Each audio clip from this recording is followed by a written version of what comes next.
जय हिंद दोस्तों, आप सबको इस वीडियो में हम बताएंगे 20 के दांत कहानी।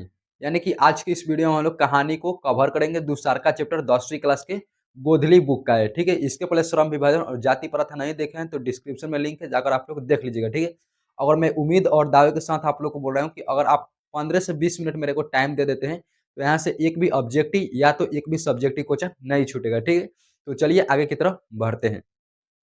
देखिए दोस्त, ये हमारा 20 के दांत यह एक प्रकार की कहानी है। ठीक है, और ये बिहार बोर्ड मैट्रिक परीक्षा 2027 के लिए, यानी कि जो 2026 में आप लोग पढ़ रहे हैं और 2027 में पेपर देंगे। ठीक है, उन लोगों के लिए आम तौर पे ये बहुत इंपॉर्टेंट होने वाला है चैप्टर, जो कि आप लोग पढ़ना अनिवार्य है। ठीक है, चलिए स्टार्ट करते हैं कहानी को। थोड़ा सा पहले लेखक परिचय में जानेंगे, उसके बाद कहानी पर सीधे चलेंगे। ठीक है, पहले लेखक परिचय जान लेते हैं। देखिए दोस्त, ये दूसरा चैप्टर है। ठीक है, आप लोग को पता है 20 के दांत। 20 के दांत बाबू ये कहानी है। देखिए ट्रिक थोड़ा सा आप लोग देखिएगा। 20 के दांत बाबू, 20 के दांत किसका होता है? कहाँ पे मजा आता है सुनने में हम लोग को? 20 के दांत हम लोग को कहानी में अच्छा लगता है सुनने में, कि 20 के दांत कहानी है। कहाँ अच्छा लगता है 20 के दांत? कहाँ अच्छा लगता है? कहानी में। यानी कि यह एक प्रकार के क्या है? कहानी है। ठीक है, आगे देखिए। इसका जो लेखक है नलिन बिलोचन शर्मा जी हैं। नलिन बिलोचन शर्मा जी 20 के दांत पाठ को लिखे हुए हैं। ठीक है, जो कि आज हम लोग पढ़ रहे हैं। ठीक है, इनके बारे में कुछ परिचय, इंट्रोडक्शन इनको जान लेते हैं कि नलिन बिलोचन शर्मा अपने 20 के दांत पाठ जो लिखे हैं उसमें क्या क्या मेन इनके विभिन्नता है, उनके बारे में थोड़ा सा लेखक परिचय के बारे में जानते हैं। ठीक है, देखिए इनका जन्म 18 फरवरी 1916 ईस्वी में और पटना के बदरघाट में हुआ था। एग्जाम में क्वेश्चन आएगा कि नलिन बिलोचन शर्मा का जन्म कहाँ हुआ था? तो पटना के बदरघाट में हुआ था। और कब हुआ था? तो 18 फरवरी 1916 ईस्वी में। 18 फरवरी 1916 ईस्वी में पटना के बदरघाट में इनका जन्म हुआ था। किसका? तो नलिन बिलोचन शर्मा जी का। ठीक है, आप लोग को इतना क्लियर हो गया। ठीक है, आगे देखिए। पिता का नाम महामहोपाध्याय पंडित रामअवतार शर्मा। आप लोग थोड़ा सा यहाँ पे देखिएगा, पिता का जो नाम है, पिता का इनका पूरा नाम है महामहोमध्यम पंडित पंडित रामअवतार शर्मा। ठीक है, आप लोग शॉर्ट में भी याद रख सकते हैं पंडित रामअवतार शर्मा। ठीक है, पर एग्जाम में ये नहीं पूछता है। ठीक है, आप लोग को पूछेगा ऑब्जेक्टिव में तो मार दीजिएगा पंडित रामअवतार शर्मा। ठीक है, एग्जाम में क्वेश्चन आएगा कि पंडित रामअवतार शर्मा किसके पिता थे? तो आप लोग को पता होना चाहिए नलिन बिलोचन शर्मा का। ठीक है, नलिन बिलोचन शर्मा के पिता का नाम क्या था? तो महामहोपाध्याय पंडित रामअवतार शर्मा। ठीक है, आगे देखिए। इनके माता का नाम रत्नावली शर्मा। देखिए, र से रामअवतार शर्मा और र से रत्नावली शर्मा। आप लोग को क्लियर हो जाएगा। ठीक है, यहाँ पे माता पिता का नाम बता दिए कि र से रत्नावली शर्मा और र से राम, क्या लिखा है? पंडित रामअवतार शर्मा। ठीक है, आप लोग को इतना क्लियर हो गया।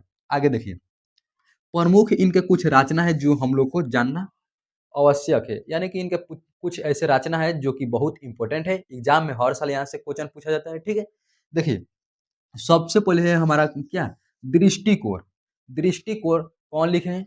तो यही लिखे हैं, कौन? नलिन बिलोचन शर्मा। ठीक है, उसके बाद आता है साहित्य का इतिहास दर्शन। साहित्य का इतिहास दर्शन यही लिखे हैं। ठीक है, उसके बाद मानदंड, उपन्यास, संत परंपरा और साहित्य, ये सब क्या लिखे हैं?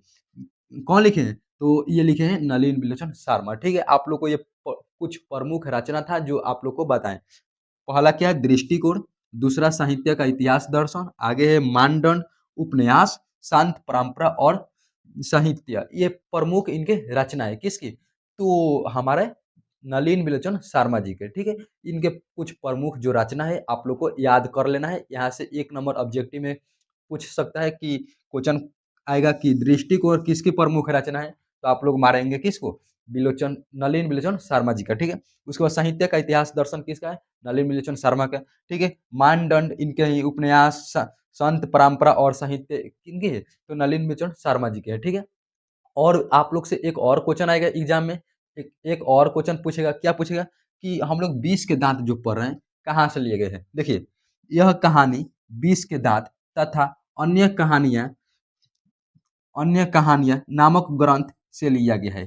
ठीक है, यह 20 के दांत पाठ कहाँ से कहानी लिया गया है? तो यह कहानियां 20 के दांत तथा अन्य कहानियां नामक ग्रंथ से लिया गया है। नामक ग्रंथ से लिया गया है बाबू। आप लोग को ये पता होना चाहिए जो कि हम लोग पढ़ रहे हैं इसको, ठीक है। तो एग्जाम में आएगा क्वेश्चन कि 20 के दांत पाठ कहाँ से लिया गया है, तो यह कहानी 20 के दांत तथा अन्य कहानियां क्या नामक ग्रंथ से लिया गया है, ठीक है। चलिए अब हम लेखक परिचय को जान लिए, अब चलिए आगे बढ़ते हैं, अपने कहानी को सुनते हैं, ठीक है। 1 मिनट आप लोग रुकिए, इसको हम साफ कर कर आगे बताते हैं लिख कर, ठीक है।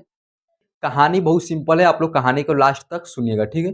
देखिए इस कहानी में क्या होता है कि दो लड़का होते हैं, कासू और एक मदन, यानी कि दोनों 5 से 6 साल के लड़का होते हैं। कासू का दूसरा नाम है खोखा या कासू, खोखा या कासू, कासू का दूसरा नाम खोखा है, ठीक है। इसको हम लोग प्यार दुलार से इसका पिता खोखा बोलते हैं या कासू बोलते हैं, ठीक है, कासू या खोखा, ठीक है। कासू का दूसरा नाम था खोखा, ठीक है। और इधर था हमारा मदन, यानी कि ये जो थे रईस घर के थे, और यानी कि राजा महाराजा घर के थे, और ये थोड़ा मिडिल फैमिली से थे, ठीक है। अब देखिए इसमें क्या होता है कि सेन साहब के यहाँ पे, यानी कि जो कासू था इसके पिता का नाम सेन साहब था, ठीक है।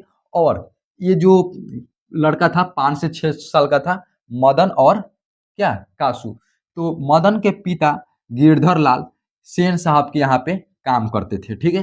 कौन काम करते थे, तो किरेदारी का काम करते थे। एग्जाम में क्वेश्चन आएगा कि सेन साहब के पास कौन काम करते थे, तो गिरधर गिरधर लाल यानी कि मदन का पिता, और कौन काम करते थे, किरेदारी का काम करते थे। किरेदारी का काम यानी कि होता है कि हम लोग कोई भी काम को, जिसमें बैठकर लिखा पढ़ी का जो काम होता है ना, उसी को किरदारी का काम कहा जाता है, ठीक है।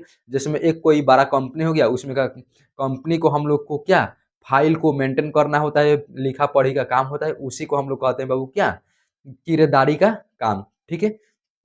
ठीक है, यहाँ पे लिख दे रहे हैं, हम लिख दे रहे हैं किरदारी का काम करता था, ठीक है। आप लोग को पता होना चाहिए। और देखिए इसमें क्या होता है कि एक दिन क्या हुआ कि सेन साहब का कार था, सेन साहब का एक कार था, जो कार कितना का था, 7500 रुपए का था। कितना का था, 7500। और एक काली रंग की कार थी, ठीक है।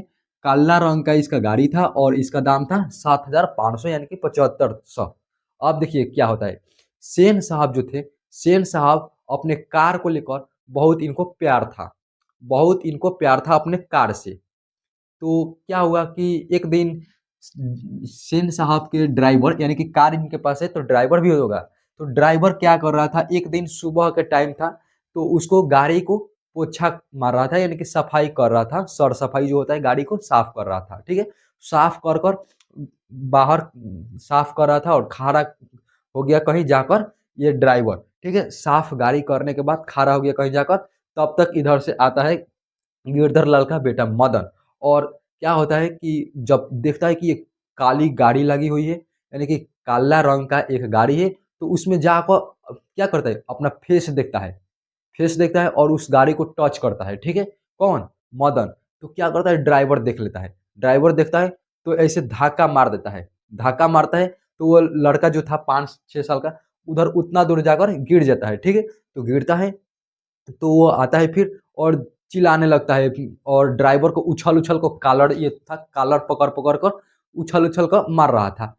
5 से 6 साल का लड़का था, जो ड्राइवर को उछल-उछल को मार रहा था, ठीक है। तो हल्ला सुनाई दे रहा था, हल्ला सुनाई दे रहा था, तो निकले घर से सेन साहब और सेन साहिबा। सेन साहब की पत्नी का नाम सेन साहिबा बता दिए हैं हम। सेन साहब की पत्नी यहाँ पे है, और सेन साहब, और सेन साहब के ये क्या थे, बेटा है, यानी कि कासू या खोखा, ठीक है। तो देखिए क्या होता है, सेन साहब घर में से निकले और सेन साहिबा, तो देख रहे हैं कि 5 6 साल का एक लड़का जो ड्राइवर को उछल-उछल कर, कॉलर ये था, कॉलर को पकड़ कर ऐसे मार रहा है, देखकर बहुत हँस रहे थे। तो क्या होता है कि इसके जो मदन था, मदन के साथ में माँ आती है, मदन के माँ इसके घर आती है, तो सेन साहब बोलते हैं, सेन साहब बोलते हैं, देखिए क्या बोलते हैं, सेन साहब बोलते हैं, मदन की माँ मदन को ले जाए, ले जाओ, देखना फिर से ऐसे आगे चलकर हरकत ना करे। क्या बोलते हैं, मदन की माँ मदन मदन की ले जाओ, देख देखना फिर से ऐसी हरकत ना करे। ये कौन बोलता है, तो बोलते हैं सेन साहब। किसको बोलते हैं, मदन की माँ को। यानी कि जब सेन साहब का जो कार था उसको टच कर लिया, सेन साहब को अपने कार्य से बहुत प्यार था, ठीक है। तो मदन के जो माँ थी, जो बोलते हैं सेन साहब मदन की माँ मदन को ले जाओ, देखना फिर से ऐसे आगे हरकत ना करे, ठीक है। ये बात बोलते हैं। तो फिर क्या बोलते हैं, इसके जो सेन साहब बोलती है, आगे चलकर बच्चे ऐसे ही आगे चल के बच्चे चोर डाकू बनते हैं। ऐसे ही बच्चे आगे चलकर चोर डाकू बनते हैं। कौन बोले थे? तो सेन साहिबा। एग्जाम में क्वेश्चन आएगा कि मदन की माँ मदन को ले जाए, देखना फिर से ऐसे हरकत ना करे, ये कौन बोला था? तो यही हमारा सेन साहब। और किसको बोला था? तो मदन की माँ को, ठीक है। और ऐसे ही आगे चलकर आगे लड़के चोर डाकू बनते हैं, ये कौन बोला था? तो सेन साहिबा बोली थी, ठीक है। आप लोग को इतना बात पता हो गया, ठीक है। उसके बाद देखिए क्या होता है, थोड़ा सा आप लोग और कहानी को सुनिएगा। देखिए 5-6 साल का लड़का है, और जब ये जो झगड़ा कर कर नहीं, जैसे में ड्राइवर से उछल कर झगड़ा कर कर आया था, तो मदन को पता चल गया कि मदन मेरे हम जहाँ पे काम करते हैं वहाँ पे झगड़ा कर कर आया है, ठीक है। तो मदन क्या करता है, मदन का जो पिता है गिरधर लाल को पता चल जाता है कि मेरा बेटा सेन साहब के घर से जाकर झगड़ा कर कर आया है। तो क्या होता है कि रात को आता है, और रात को बड़का बड़का डंडा लेता है, और मदन के ऊपर बरसाना चालू कर देता है। यानी कि गिरधर लाल मदन को रात को डंडा से मारते हैं। तो उसको बहुत ज़्यादा डर हो गया था कि हम इतना बड़का गलती कर दिए, बहुत मार मारा था ये गिरधर लाल, इसको बहुत मार मारा था। आप लोग याद रखिएगा, गिरधर लाल बहुत मार मारा था। क्यों मारा था? क्योंकि सेन साहब के गाड़ी को टच कर दिया था और छू रहा था, तो उसी में ड्राइवर से उछल उछल कर झगड़ा कर रहा था, इसलिए मारा था, ठीक है। उसके बाद आगे देखिए, आगे क्या होता है कि ये मदन की माँ होती है, ठीक है। और ये मदन होता है, ये गिरधर लाल होता है। तो बहुत मार मारा था। तो थोड़ा सा एक बार और आप लोग थोड़ा सा ध्यान से सुनिएगा। अब देखना, थोड़ा सा आप लोग और सुनिए, देखना। ये यहाँ पे हम कुछ लिखे हैं कि कठपुतलिया, यानी कि जो सेन साहब की जो बेटी थी, सेन साहब के 5 बेटी, पांचों का नाम सीमा, रजनी, आलो, शेफाली, आरती। क्या बोले? सीमा, रजनी, आलो, शेफाली, आरती। एग्जाम में क्वेश्चन आएगा कि सेन साहब के बेटियां कितनी थी? 5। कौन कौन? सीमा, रजनी, आलो, शेफाली, आरती। सीमा, रजनी, आलो, शेफाली, आरती, ठीक है। सीमा, रजनी, आलो, शेफाली, आरती, 5 लड़कियां थी, जो पांचों कठपुतलिया थी, ठीक है। तो देखिए यहाँ पे कठपुतलिया चमक धमक थी, यानी कि सेन साहब अपने बेटी को ऐसे रखे थे ना कि बोल देते थे कि आज तुम लोग को खेलना नहीं है, तो ये खेलना भी छोड़ देती थी। बोलते थे सेन साहब कि आज तुम लोग को खाना भी नहीं खाना है, तो खाना तक भी नहीं खाती थी। सेन साहब बोल देते थे कि आज तुम लोग को सोना नहीं है, तो सोना भी नहीं है। सेन साहब अपने बेटी को ऐसे बना कर रखे थे, कठपुतलिया। एक बार डांट देते थे तो डर जाती थी लोग, पांचों इनको बेटियां, ठीक है। थोड़ा सा और आगे आइए, देखिए। ना उम्मीद बुढ़ापे की आंखों का तारा, ना उम्मीद बुढ़ापे की आंखों का तारा कौन था? तो कासू या खोखा। सेन साहब का बेटा जो था कासू या खोखा। तो एग्जाम में क्वेश्चन आएगा कि ना उम्मीद बुढ़ापे की आंखों का तारा सेन साहब का कौन था? तो कासू या खोखा, ठीक है। इतना आप लोग को बात क्लियर हो गया, ठीक है। उसके बाद आगे देखिए, जीवन के नियम अपवाद, यानी कि जो सेन साहब थे, ये अपने बेटियों के लिए नियम बनाए थे, जीवन के लिए कुछ नियम बनाए थे, जो बहुत इन लोग के लिए सेन साहब अपने हिसाब से नियम बनाए थे लोग, ठीक है, जो पांचों बेटिया के लिए, ठीक है। उसके बाद देखिए क्या होता है, एक दिन क्या होता है कि बोल देते हैं लोग, सेन साहब बोलते हैं कि तुम लोग को आज सोना नहीं है रात में। तो ये सोती भी नहीं थी। कौन? सेन साहब की बेटियां। जीवन के अपवाद के नियम बनाए थे, और ये किसके लिए? ये कासू जो है, कासू के लिए ये नियम का अपवाद नहीं बना था। कासू के लिए जीवन के अपवाद नहीं बना था बाबू, ठीक है। कासू को जो भी मन करता था वो कर लेता था, ठीक है। आप लोग को बात पता होना चाहिए। दोस्त यहाँ पे एक और बात आप लोग को छूट रहा है, थोड़ा-सा माफ़ कीजिएगा, एक और पॉइंट छूटा है। देखिए, जब ये सेन साहब जो बोले थे इसके माँ को कि ऐसे ही आगे चलकर चोर डाकू बनते हैं, सेन साहिबा बोली थी। तो क्या हुआ था कि जो मदन था रात को पिटाया था। तो रात को पिटाया था तो चिल्ला रहा था मदन। तो सेन साहिबा बोलती है क्या? सेन साहिबा बोलती है क्या? कमबख्त कौवे की तरह चिल्ला रहा है, भिखमंगा कहीं का। कमबख्त कौवे की तरह चिल्ला रहा है भिखमंगा कहीं का। कौन बोलती है? सेन साहिबा। कब बोलती है? जब इधर से झगड़ा कर कर गया था तो गिरधर लाल जो थे अपने बेटे को यानी कि मदन को मार रहे थे तो चिल्ला रहा था, तो सेन साहिबा बोलती है कमबख्त कौवे की तरह चिल्ला रहा है भिखमंगा कहीं का। ठीक है, आप लोग को इतना यही एक पॉइंट दोस्त था जो छूट रहा था। ठीक है, आगे देखिए। जीवन में थोड़ा सा आप लोग यहाँ पे देखिएगा, यहाँ तक हो गया ना आप लोगों को। एक बात और आप लोग थोड़ा सा सुनिएगा। एक दिन क्या हुआ था कि सेन साहब के कुछ दोस्त आए थे।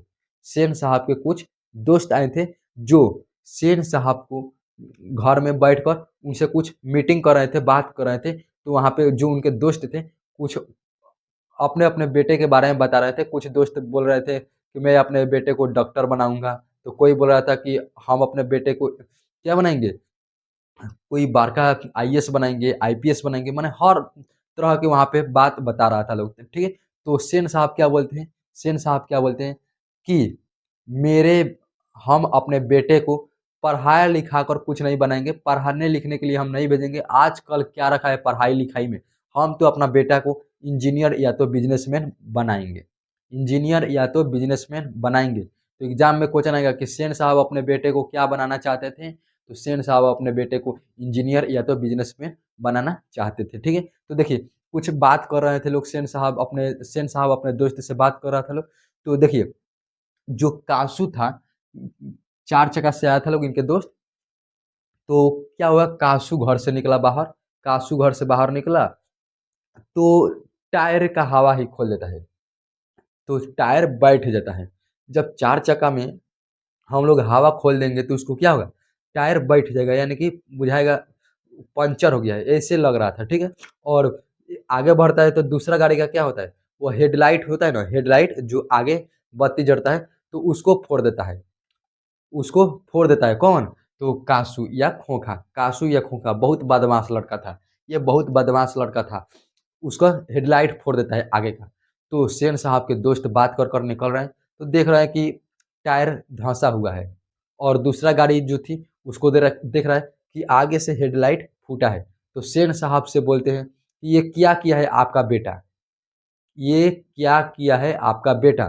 तो देखिए सेन साहब क्या बोलते हैं, सेन साहब अपने बेटे को बुराई नहीं बल्कि बड़ाई करते हैं वहाँ पे। सेन साहब बोलते हैं कि मेरा बेटा ये देख रहा था कि आखिर इसके अंदर है क्या, जो टायर फूला हुआ है उसको आविष्कार कर रहा था। हेडलाइट में हेडलाइट जो था उसको फोड़ कर देख रहा था कि उसके अंदर क्या है ऐसा कि जल रहा है। ऐसे-ऐसे बात बोलते हैं, अपने बेटे को बड़ाई कर रहे हैं सेन साहब, देखिएगा यहाँ पे।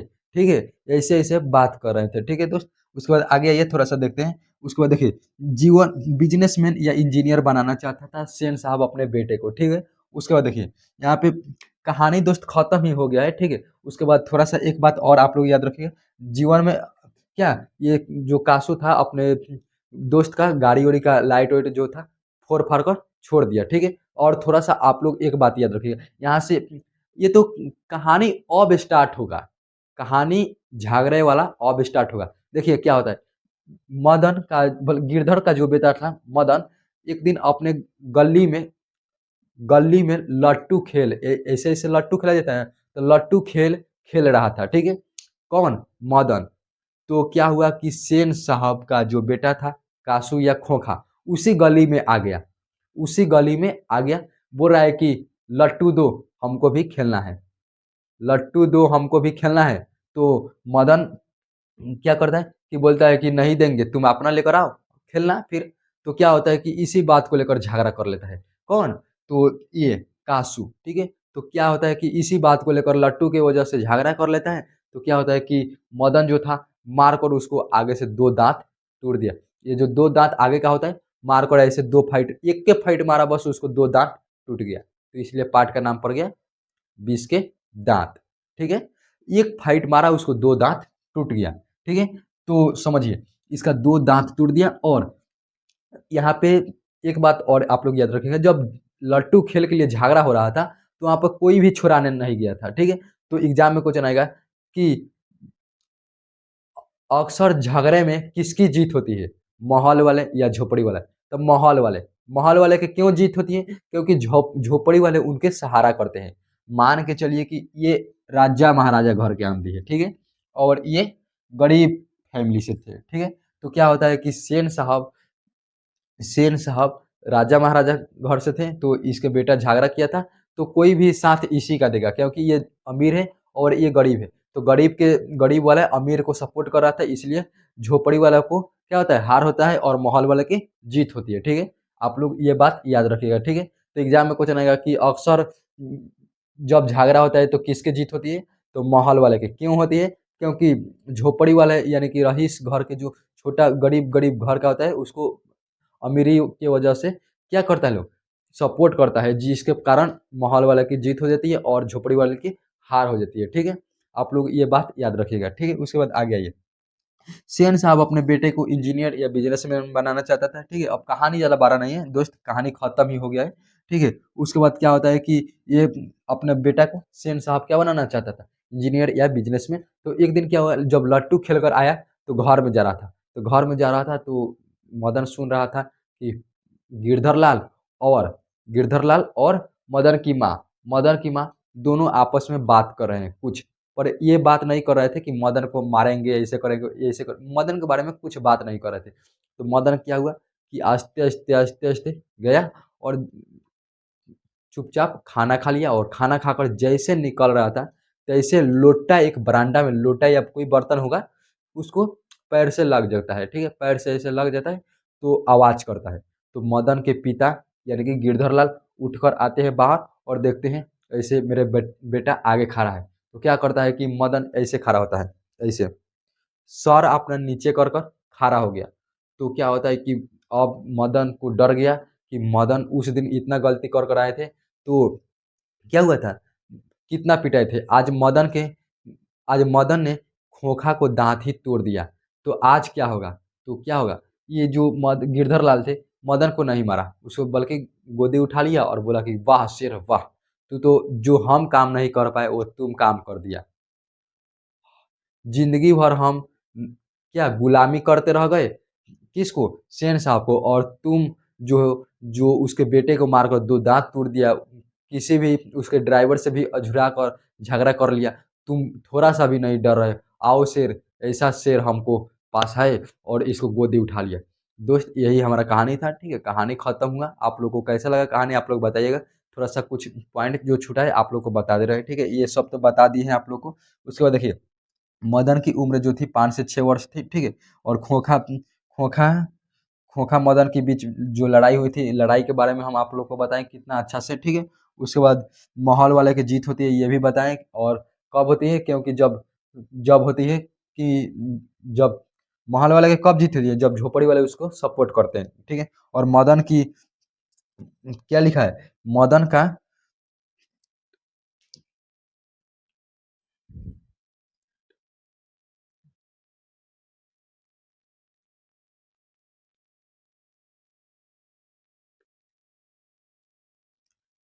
यहाँ पे लिखा है मदन का डर के घर जाना, यानी कि मदन जो था डर कर घर जा रहा था, ठीक है दोस्त। आप लोग को यही कहानी था। कहानी आप लोग को कैसा लगा कमेंट में बता दीजिएगा, ठीक है। और आप लोग को जहाँ पे भी दिक्कत हो आप लोग कमेंट में बता दीजिएगा, ठीक है। उसको हम शॉर्ट वीडियो में बनाकर आप लोग को प्रयास करेंगे समझा देंगे, ठीक है। नेक्स्ट वीडियो में मिलते हैं, तब तक के लिए दोस्त जय हिंद।